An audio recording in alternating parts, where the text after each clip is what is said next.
Thank you everybody for coming. My name is Jeffrey Yalverton. I'm the manager of music programming here at the North Carolina Museum of Art.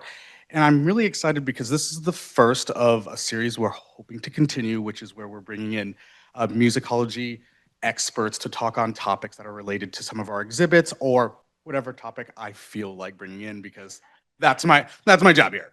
Uh, and like I said, this is the first one, and this one's tied to the Time is Always Now exhibit, which is downstairs. So if you already saw it, thank you. If you want to after this, you can also go see it. It is open. I believe it's $20 if you're not a member, and it's free if you are a member. But you did not come here to hear me talk. So it is my pleasure to introduce Dr. Naomi André, the David G. Fry Distinguished Professor at UNC Chapel Hill, whose work explores the intersection of opera, gender, voice, and race. Dr. André earned her BA in music from Barnard College and both her MA and PhD in musicology from Harvard University. I hope that's correct. Previously, she was a professor at the University of Michigan, where she taught in the departments of Afro-American and African Studies, Women's and Gender Studies, and Residential College. Her groundbreaking research has led to the publications on topics ranging from Black opera to women composers, with a particular focus on the intersection of race, identity, and history in opera. Dr. André has authored several influential books, such as Voicing Gender, Blackness, and Opera, African Performance in Arts, Political Acts, and Black Opera, which Black Opera is actually downstairs and across the street in our shop if you want to pick up a copy. We do not gouge the price. It's like the bookstore, so you can get it at a pretty good discount, which have shaped the discourse on opera in profound ways. As a committed scholar and advocate, Dr. André serves as an inaugural scholar in residence at the Seattle Opera, where she consults on race, gender, and representation.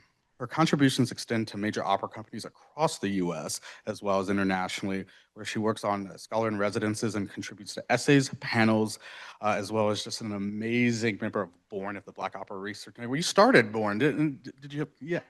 Yeah, founding member of Born Black Opera Research Network that has shaped the future of opera here in America and abroad.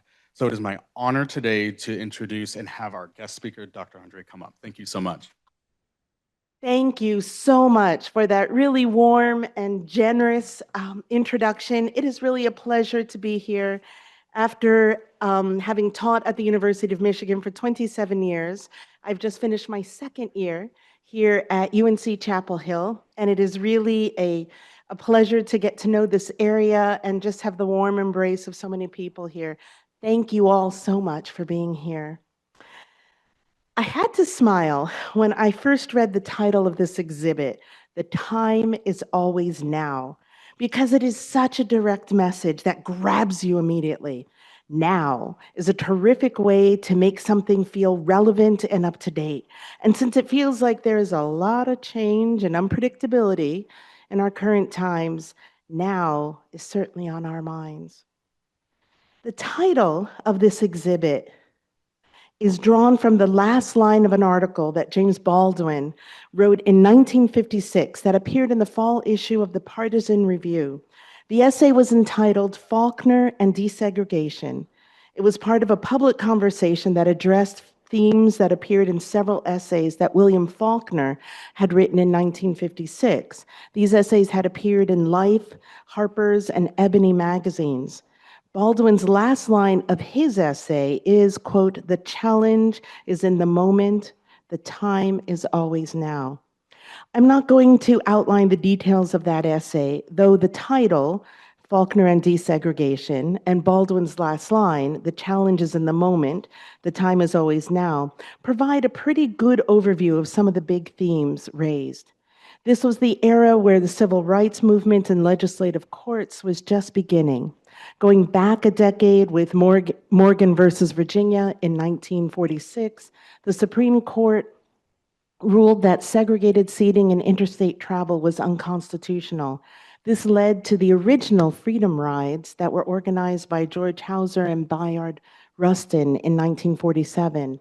These early freedom rides were all male. However, after the second Supreme Court case in 1960, Boynton versus Virginia, about segregation in restaurants and commerce connected to the interstate travel, such as in bus terminals, the larger movement of freedom riders from the early 1960s grew and included women, students, and many others. Another pivotal moment during this time in civil rights legislation was in 1954. That was when the Supreme Court case, Brown versus Board of Education, helped overrule the idea that separate was equal and provided the backbone to desegregating schools by race. For many, 1954 is considered the critical moment when the civil rights movement gained widespread momentum. The early freedom riders from the late 1940s and Brown versus Board of Education in 1954 provide an immediate context for 1956 with Faulkner's essays and Baldwin's statement that the challenge is in the moment, the challenge is always now. The time is always now reflects the energy and hope of justice in action.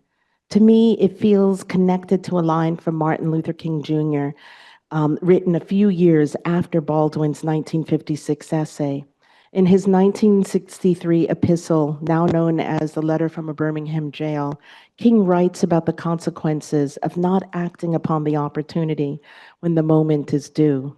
Like Baldwin, King redirects the caution to move more slowly and to wait until the time seems right.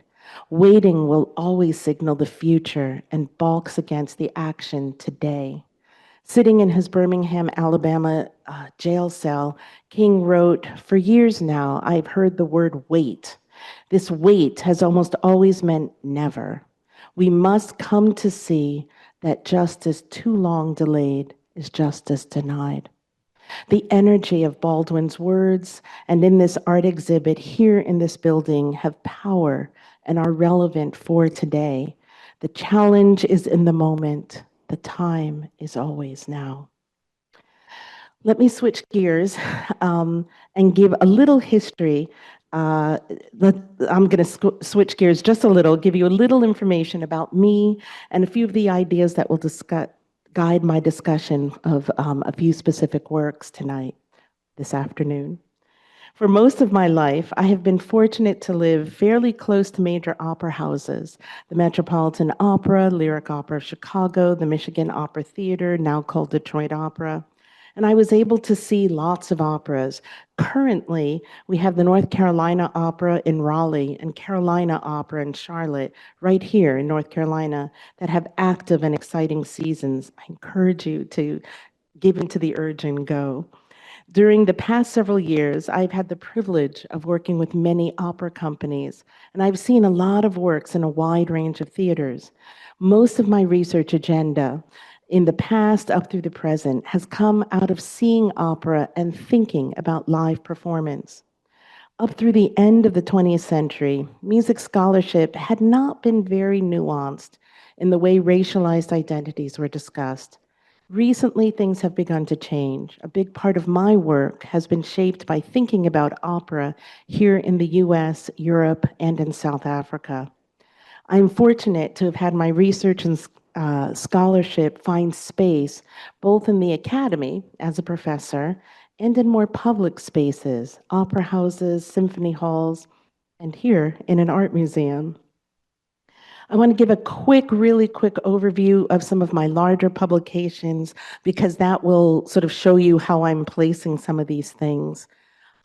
Here I've got 3 books, Voicing Gender from 2006 and Black Opera from 2018 are 2 monographs. Voicing Gender talks about early 19th century Italian opera and how women could sing across gender as male characters, female characters. They could do all sorts of things, terrible things as well as very good things. Black opera more recently looks at, and I'll talk a little bit more about this, looks at when Black folks are featured in opera, either behind the scenes as composers, librettists who write the words, as singers, as people who put opera productions on. And Blackness in Opera in 2012 was really just a collection of essays where I was beginning to say, is this really a topic? As an opera scholar, people never thought about Blackness. So me and a bunch of wonderful scholars said, oh yeah, this is a thing. I've also been fortunate to work on the African continent and primarily in South Africa. The African Studies is a collection, it's a periodical, a journal, where there was a cluster of articles that looked at an opera called Winnie the Opera. That's one of the operas I'm going to be going into more. So if for any reason you want to learn more about it, there are 5 articles that we put together. I'll come back to that. African Performance Arts and Political Acts is looking at music and performance across the African continent, and I was a lead editor for that. And then the music of Mzilikazi Kumalo has a picture of Simbongili Kumalo, no relation to Mzilikazi, but she passed just a few years ago, South African singer who sang opera, jazz, and was just a real big star in South Africa. Due to apartheid, she was less known abroad. But I just wanted to, it's wonderful. He's sort of the leading composer of art music. South Africa has so many incredible musicians, but operas, oratorios, and art songs. And it was great to have finally a volume devoted to him. I want to talk a little bit about what I mean when I say Black opera, which is the title of that 2018 book, and a few terms I developed there, namely the shadow culture in opera. Black opera is a construction that refers to Black experience in operas. So Black singers, composers, librettists as subjects, as talking about Black folks. And it features Black participation and Black people, Black topics, and ways that involve a deep engagement and care in the representation that's not always present in the dominant culture. So working against negative images and stereotypes of minstrelsy and other negative things. There's a lot in opera that, particularly operas around Black contributors and participants, that really is exciting. And I'll be talking more about this in this next several minutes. Black opera brings Black perspectives and experiences to the forefront in terms of how the story is told and who is telling the story. And shadow does not mean inferior, because when I was coming up with these terms, people were really pushing against this idea of a shadow culture, that it was lesser than, and it's not at all meant to be that. It's just to get the meaning across that it was happening simultaneously to the mainstream operatic tradition that featured white composers, librettists, narratives, and subjects, but this was hidden, happening simultaneously in the shadows. I talk about engaging Black opera and what it means to look at this. And I've got a couple of slides that gives you a broader view of sort of what this is, sort of giving a big picture before I'll go into a little more detail. So I want to start with a few heroes behind the scenes. To the far left, good, my left too, to the far left is Elizabeth Taylor Greenfield, who was born into slavery, 1809, 1811. I've also seen as late as 1815. She was emancipated, and she ended up singing for Queen Victoria, sang in a lot of abolitionist movements with Frederick Douglass. There's a whole history of exciting stuff about Elizabeth Taylor Greenfield. Ciceretta Jones is that next generation, born right in the Born Freeze after the Civil War, and she also sang popular tunes, but then from looking at, and this research is still happening, looking at the program, she was singing Donizetti, Bellini. She's singing opera arias in addition to popular songs. So really exciting women behind the scenes before, sadly, recording technology is there. And they are part of what I'm calling the shadow culture. Harry Lawrence Freeman is also born right around the time, right after the Civil War. He was born in outside of Columbus, Ohio, ended up at one point in Denver, and there are records of him writing operas that performed there. And then he moved to New York and has over 20 operas. The Columbia University received an archive of his works in the early 2000s, 2007.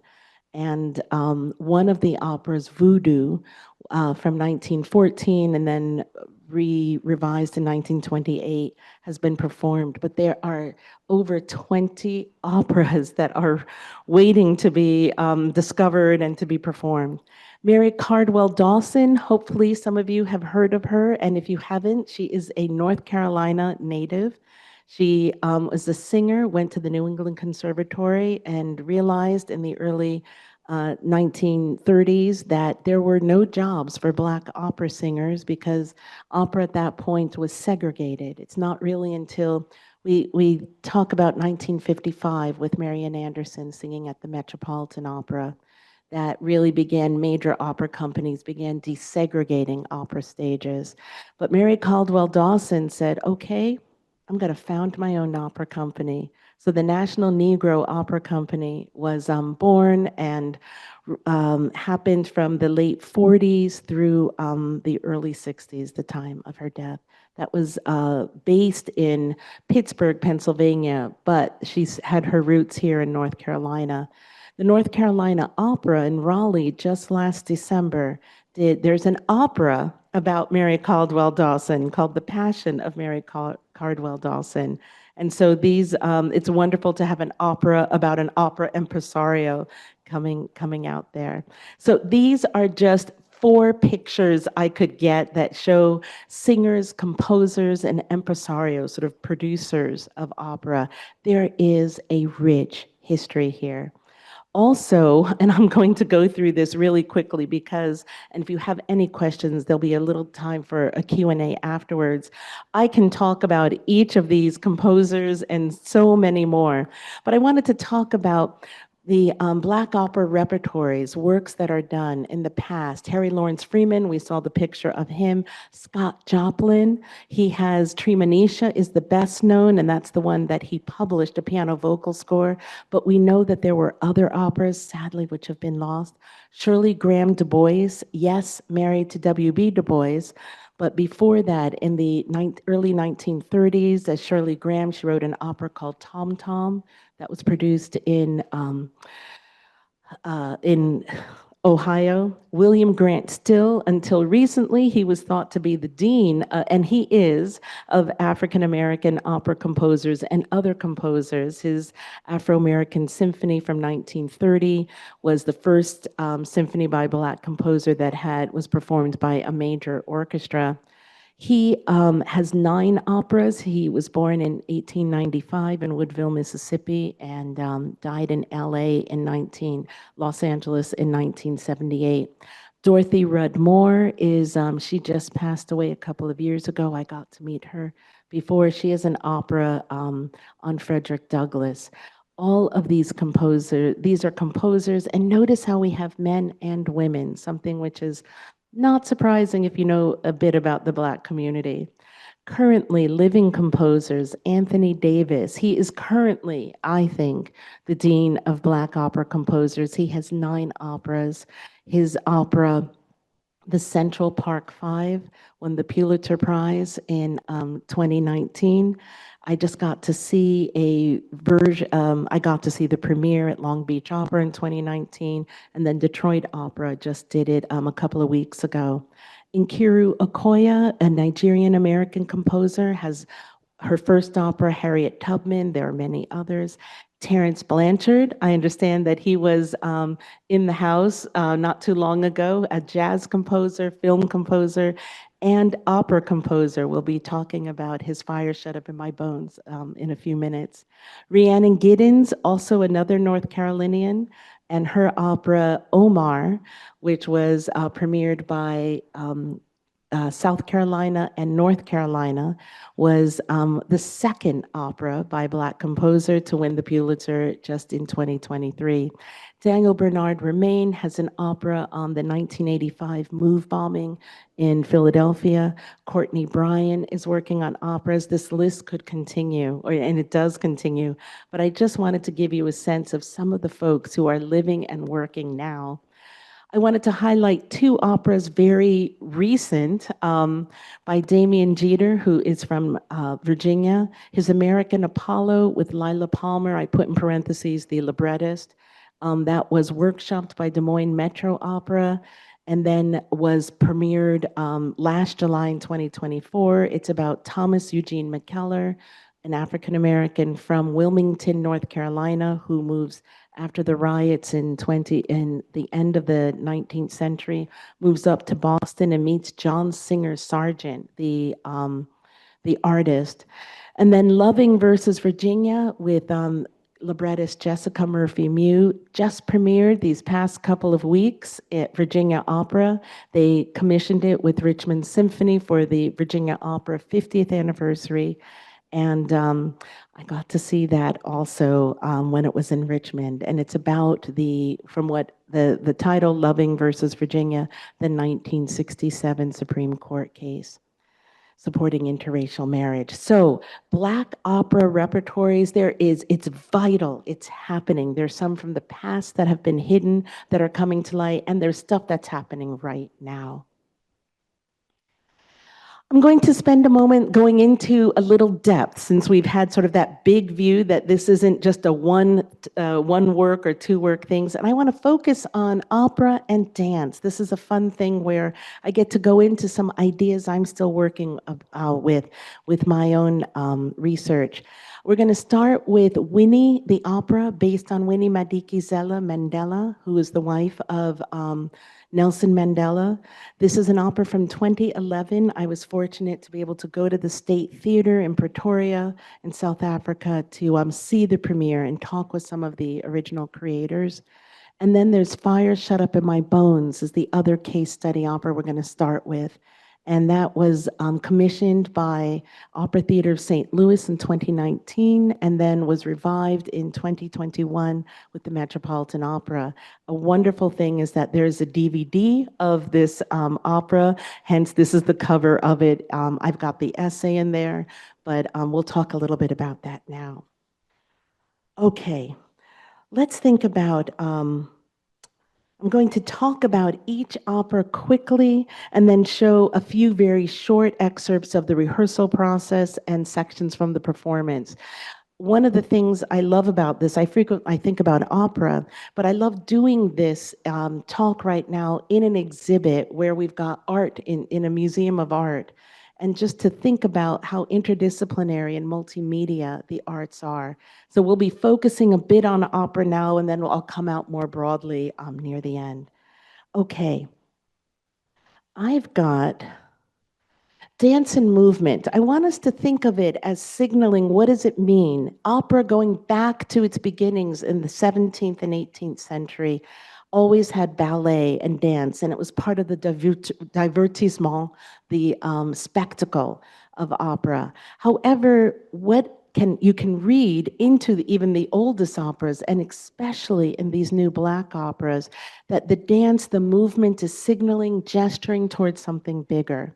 I'm going to talk about these two operas first, and then I'll show some clips so we can sort of put it all together. So with Winnie, there's a toy scene I want to focus on, and I'll tell you about what toy means in just a moment. This is a scene in Act 2 with Jerry Richardson and the Mandela United Football Club. And being in South Africa, they mean football soccer, as we think of it. Toy, that style references its connections to protest. And there are also sections with reporters and the paparazzi in a Broadway musical style of dance in Act 1. But this, when I saw it, I didn't know anything about Toy. And I was watching it in the theater. I got to see some rehearsals and then the first two performances. And it was always this most charged and exciting moment in the work, and particularly with the audiences. I could tell that this was resonating in different ways. For me as an American, I was just like, wow, that's pretty cool. And I'll show you a little bit of it. But there was something deeper that was going on. In Fire, I'm going to talk about a step dance by the Kappa Alpha Psi fraternity. This is in Act 3, the final act, at Grambling State University in Louisiana, where Charles M. Blow, we'll talk about this more, but Fire Shut Up in My Bone is the memoir that he wrote. And so he was a member of the Kappa Alpha Psi, and in the book, the memoir, as well as in the opera, there's this incredible, the fraternity plays a big role, and there's this incredible moment, this dance moment as in Winnie the opera, the excerpts I'm going to focus on here aren't the only excerpts of dance. We've got sort of a paparazzi musical, Broadway musical style in Winnie, and we have a modern, more balletic style in Fire. Okay, Winnie the Opera is based on the life of Winnie Madikizela Mandela, and she was there at the premiere, which was pretty amazing. She walked up on stage and talked about how she had never been in the State Theater. Remember, apartheid was dismantled in 94, so this is still in 1994. This is still in that first generation, at the Rainbow Nation era. The sort of born frees are happening, and it's exciting. So she gets up on the stage, and as soon as she gets up after the performance, she says, Amanla. And everybody just immediately said, Ingawethu. And it was just this powerful sort of, this is music and this is history that came alive. She also said, and there's a YouTube video if you want to learn more about this. She also talked about never having been in the State Theater in Pretoria. Pretoria was the white seat of government during the colonialism and apartheid. She said, well, I'd never been here before, but we did talk about bombing it at one point. And so it was just like, oh, okay. The opera is the first opera written and fully orchestrated by a Black South African composer, Bongani Ndodana-Breen, who I got to meet and I'm still in touch with.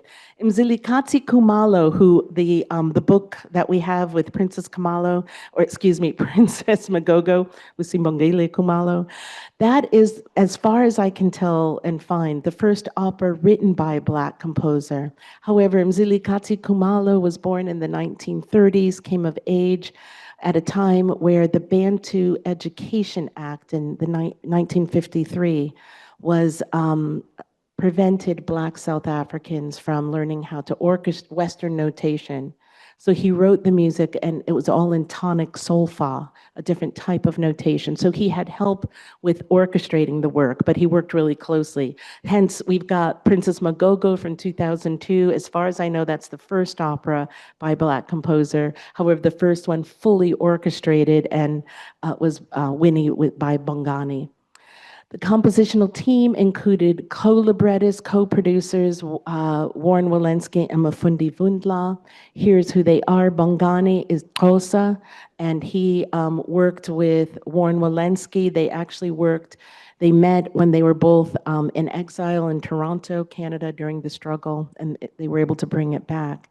Mafundi Vundla is sort of like, I think of, rest his soul, Quincy Jones of South Africa. He's a multimedia mogul who does the first Black South African soap opera, Generations, was something that Mafundi Vundla, so he heard about this opera and got involved, helped with the libretto and definitely getting it performed and the funding for the State Theater.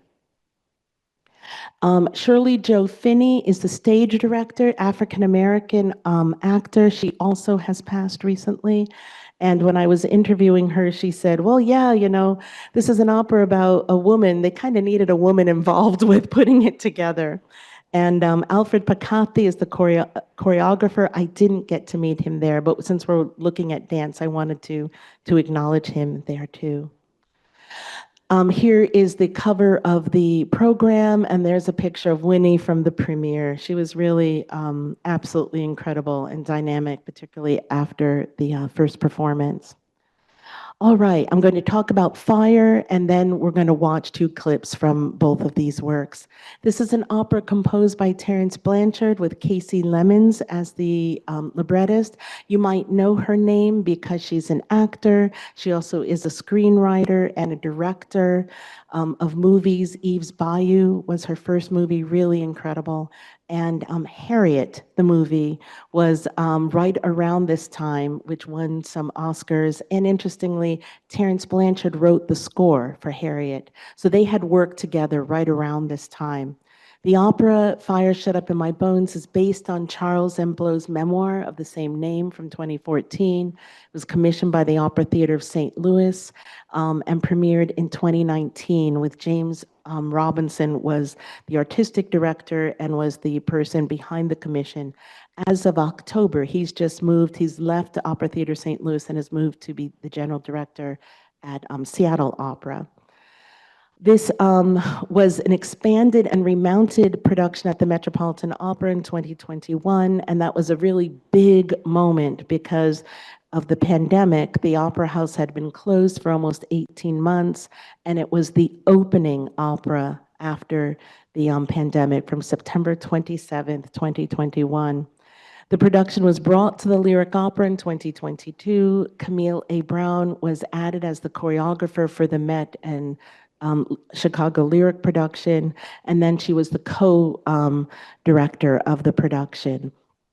There's a picture of Terence Blanchard. I always love bringing pictures because it brings it alive. There's Casey Lemmons, and there's James Robinson, and then that incredible picture of Camille A. Brown, who is a choreographer. She first started working with the Metropolitan Opera with their production of Gershwin's Porgy and Bess, which was from 2019, and then has come back a couple of times and is coming back next season. And then here is Charles Emblot and the cover of his memoir, Fire Shut Up in My Bones. Okay, let me talk just a little bit about the two dance styles you're going to see. The Toy Toy is a South African movement. It's not officially dance because it comes out of political protests. It's done in a large group of people. It involves stomping and champing, and it has a quasi-military component to it. It was in the context of the struggles during apartheid, and it was meant as a form of protest.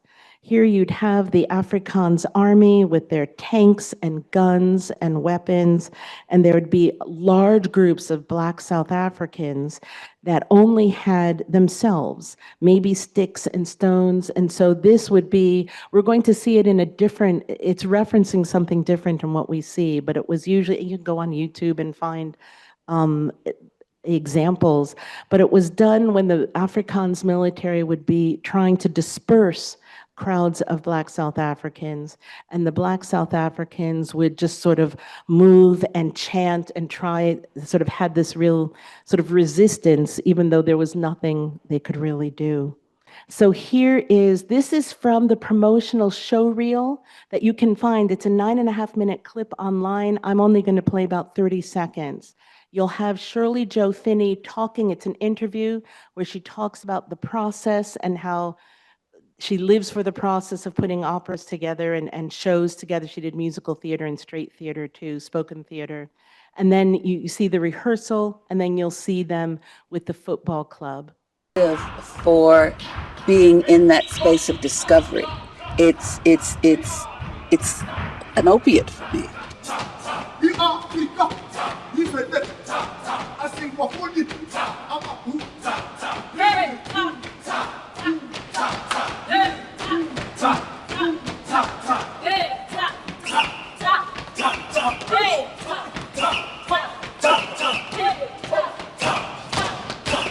Obviously a show number, but when I was watching it, and you've got the whistle for it because the Mandela United Football Club was a club, like a sports team, but there also was a lot happening behind the scenes during the struggle.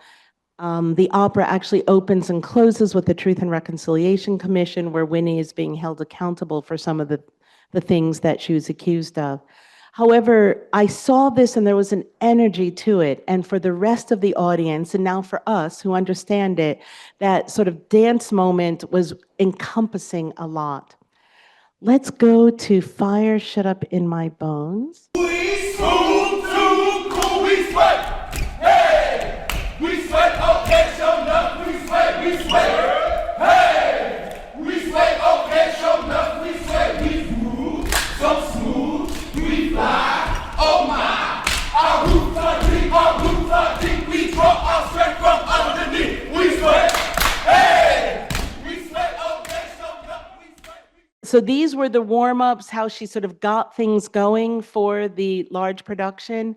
And then this is from, there were balletic moments at parts of the opera, particularly in Act Two during a dream sequence. I'm going to show you something that happens early in Act Three, where you've got Charles M. Blow is pledging a fraternity, and so here is the step dance.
Oh, okay.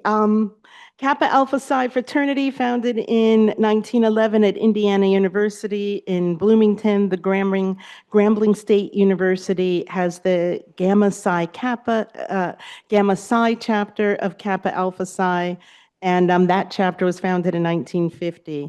The Kappa Canes is what they're also called, is known for, they use them in their dancing. That was sort of the red and white sticks they had. It adds both an element of gentlemanly sophistication as well as referencing sort of violence that can happen. So for those, and this is stuff I'm still working on, but for those of you who know step dancing and historically Black colleges and universities, or the Divine Nine that is at other predominantly white institutions, these are, the step shows are both an element of entertainment, competition, and great showmanship, but they also have deeper roots. A deeper root to a sense of areas of protection, being in spaces that might not be welcoming. And so like with the Toy, I'm looking at this moment in these Black operas where the dance is more than, even though it's an incredible visual, energetic spectacle, but there's something deeper being told about the stories and experiences. I'm now going to go to the third example, and actually I'm going to talk about that, and then I'll show you a little clip.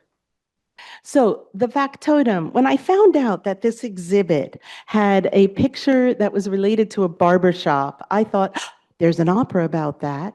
And indeed there is. In this exhibit, if you've seen it, or you can go back, there is a painting in oil on canvas by Hervin Anderson, who's British Jamaican, born in 1965. And this piece, Peter's series, Back, from 2008, shows Peter Brown's barbershop in Birmingham, England, where the artist Hervin Anderson was born after the Windrush generation that brought a lot of people from Jamaica. The Windrush was actually a steamboat that brought a lot of people from the Caribbean to England. And there's, after World War II and the post-colonial moment, or colonialism shifted in England, you see a lot more people from former British colonies going to England, to the metropole, England itself.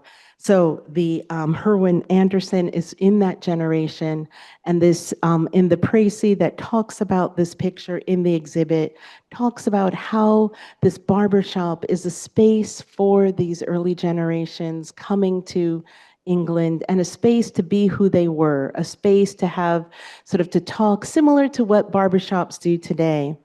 The Factotum is from one of the big numbers from Rossini's Barber of Seville, an opera from 1816, where the barber, Figaro, is a factotum, and his big aria, Largo al Factotum, sort of I can do everything, everybody is asking me for everything. And Will Liverman, who is here, And this is his friend from childhood, Jackson, also known as DJ King Rico. Will Liverman was part of the Ryan program, which is the Young Artist program at the Lyric Opera of Chicago. And one of his big early roles was Figaro from The Barber of Seville. He'd play the barber. And you'll hear him talk about it briefly. But as he would sing this role and go around to different companies, he said, you know, I always had to get my hair done. And I would go to a black barber shop, and wouldn't it be cool to set Rossini's Barber of Seville in a black barber shop? And so that's what they did, the South Side of Chicago. It actually doesn't have a whole lot of connection to, you know, each scene from Rossini's opera, but mapped onto Liverman and Rico, but there are elements. So I'm going to walk you through a little of this. If you're interested, there's a lot of material still on the Lyric Opera of Chicago's website. And, oh, now I get to use this. Okay, so there's DJ King Rico, far left, who also started as an artist, an opera singer with Will Liverman. They met at a governor's program for the arts. And Will continued with it, and King Rico moved into other things. And Rahendra Ramun Maharaj was somebody who got involved with turning it into an opera. Here are some stills from it. I got to talk with, this premiered in 2023 in February. I got to speak with the creators. I went to the Lyric in September of 22 to see a rehearsal, an orchestra workshop rehearsal.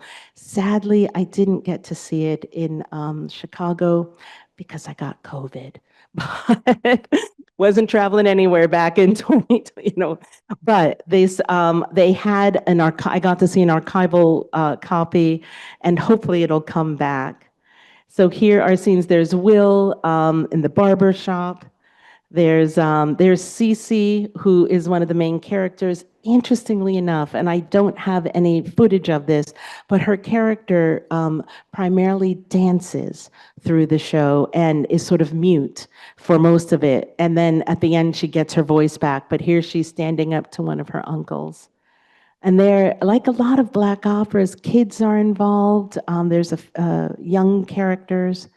I wanted to show this to you because this is the stage, but then look to the upper left, and that's where DJ King Rico was mixing and adding things to the live performance. So there were projections ahead, so he was a sort of a part of the show as it was happening. Okay, and then here was a mural that local artists in Chicago did. I don't know if it's still there, but I kept this picture because you can see it's on the side of a building. It's in a parking lot. Okay, I'm going to now play, and I know my time is running out, but play just a little bit of a 17-minute documentary if you want to learn more about this. And it has some of the music from it, so you can get a sense of the style. What we doing to do? You want to season with the crispy lines, fading away like a jump shot. Leave a little bit on top to make it short on the sides like a rocket man. We can make it go up with a fork. Trim up this beard, mix it in with some color and sponge it around. If you're feeling kind of different, weird, I can pick it out, even it up, take it back to the 70s with the lady flow. Maybe cut it down and shape it nice, make the taper right, have it sitting real low. I can put it on the left, I can put it on the right, in the back. Tell me what's your style. And when I'm done with you, you'll be walking down the block, having all the ladies running wild, cause I'm the baddest. He's the baddest barber around, but don't you know that he's the baddest barber around the town? Ain't nobody throw it down like the dark. The best barber. Cause if you ask around, folks will tell you who's the man in town who really holds the crown. Yeah, the baddest in the town.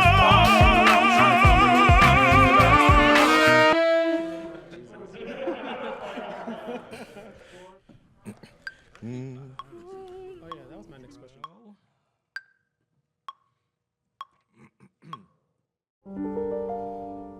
My heart shall be my guide.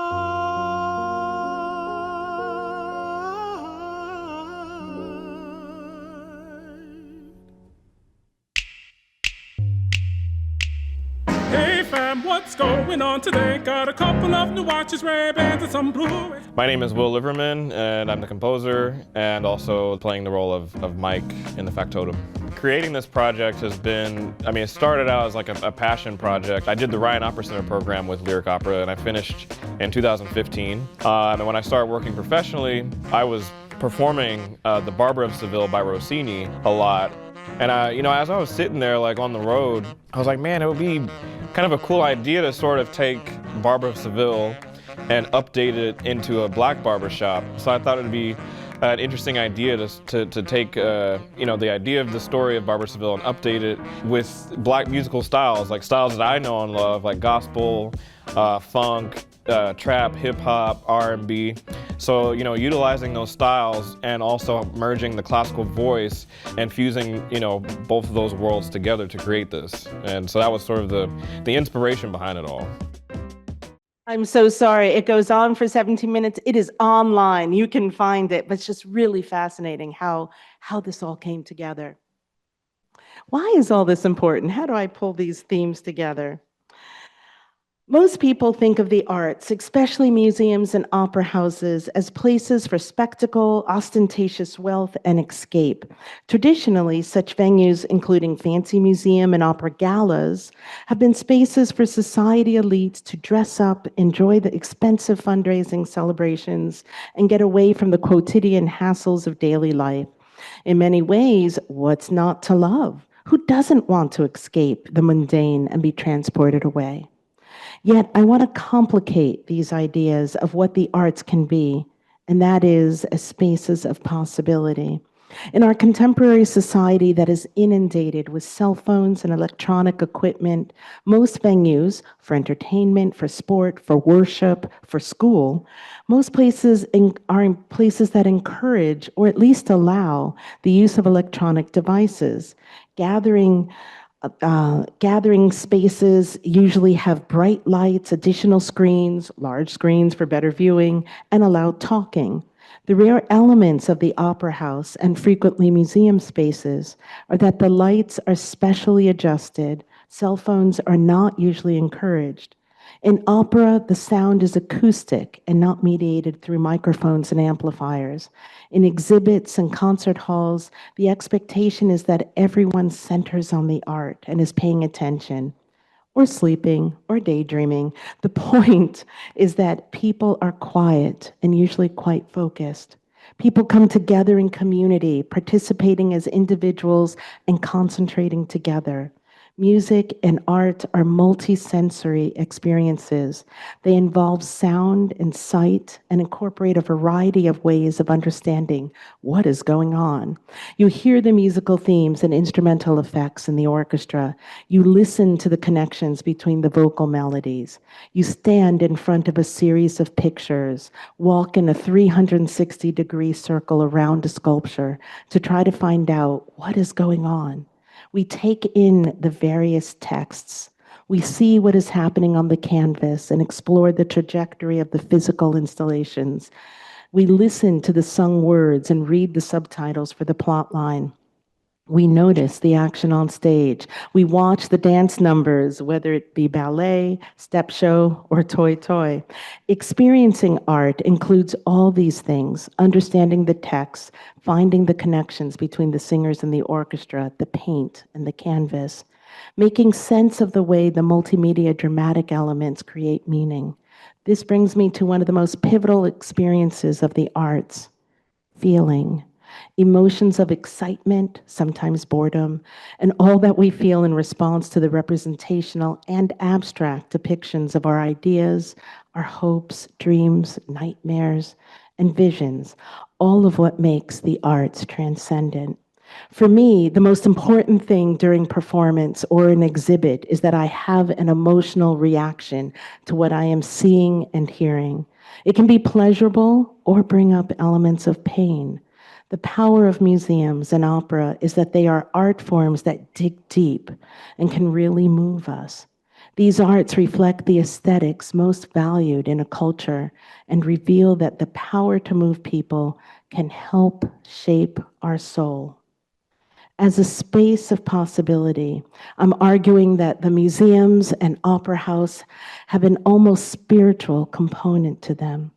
In our world today of online TikTok, YouTube, Instagram videos, pop-up distractions, and the 24/7 barrage of breaking news on too many media outlets, a museum or opera performance might be among the few zones where you need to silence your phone, unplug from the chatter of outside currents, pause to take a deep breath, and tune in. For many, art can become a quasi-meditative space where the sonic atmosphere and visual landscape can transport us out of the mundane. In these artistic spaces of possibility, we can feel empathy and connection. We care about what happens to the characters on stage or on canvas as we are asked to pause and explore. In opera, over the span of the show, we care even when they mess up or love too much or expose their vulnerabilities. In art that features Black experiences, we get to see Black people as being fully human. We witness and experience the truth that people of color have emotions and feel pain, joy, and love. Accepting artistic expressions by members from all of humanity shows that we can communicate through aesthetic means.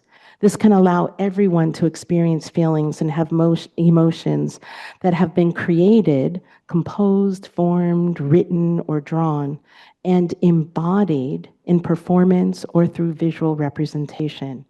They've been created or embodied by people who look like us, as well as by folks who do not look like us. I argue that sitting through an opera or moving through a museum exhibit and experiencing a narrative that includes familiar stories as well as new ones can move each of us emotionally and help us see the full humanity of all of us as people. In the United States, we have seen that while laws can allow access and work towards equality and equity, such legislature does not guarantee that everyone can accept Black people as full citizens. In our lifetimes, we have seen that you cannot legislate the heart to suddenly believe something new.